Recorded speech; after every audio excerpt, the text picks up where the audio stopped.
Today we start a new series of devotional thoughts that center around the gospel of the kingdom of heaven as it appears in the New Testament. But to do that, I want us to start with some background, which means that today is a bit of a history lesson.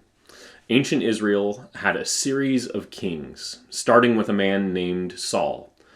Now, to be clear, for hundreds of years before Saul, there were human beings who provided guidance for Israel. Officials set over God's people by God himself. These people were judges, and they led the people to regularly reform their national identity around the law God had given them, and called them back from idolatry and dependence on anyone or anything other than God.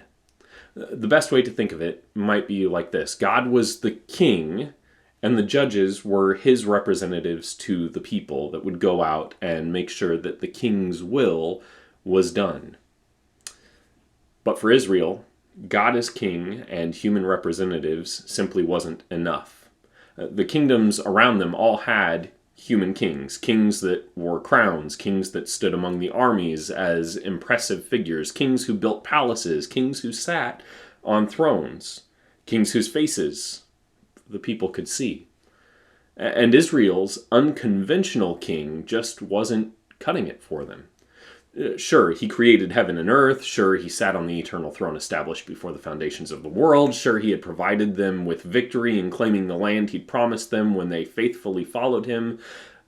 But they wanted a real king.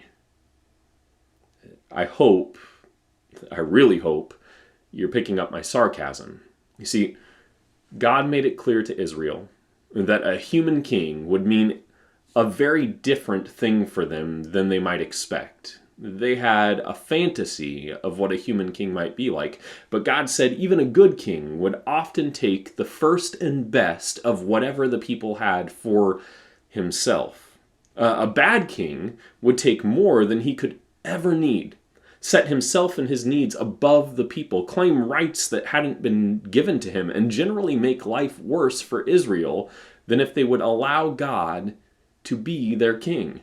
And all of that proved true. Their first king, Saul, fit the bill perfectly. And although their second king, David, was called a man after God's own heart, he too would have entire chapters of his life that proved to fit the pattern of selfish and broken humanity.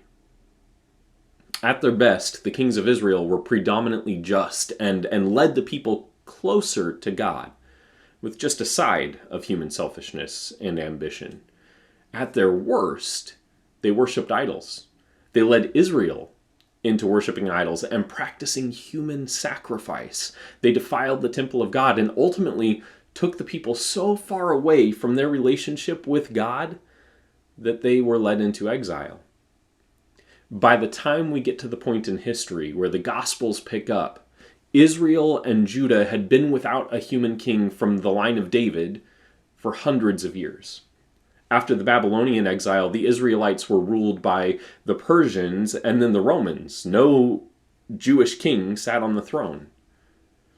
But the prophets talked about a day when a good, just, righteous, godly king would sit on the throne, and his kingdom would be established forever. And it's with all that context in mind that we should read these words, the opening of Matthew chapter 1, verse 1. This is the genealogy of Jesus, the Christ, the son of David, the son of Abraham. I know that may not seem like much, but Matthew is making a bold claim up front. Jesus is a true Israelite, the descendant of the nation's father, Abraham. And he's the descendant of the rightful, God-chosen king of Israel, David.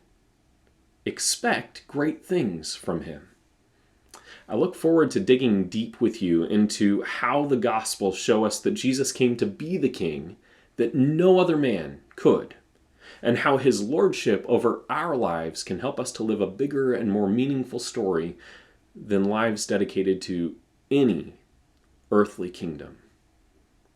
I love you, and I pray for today to be a fantastic day for you.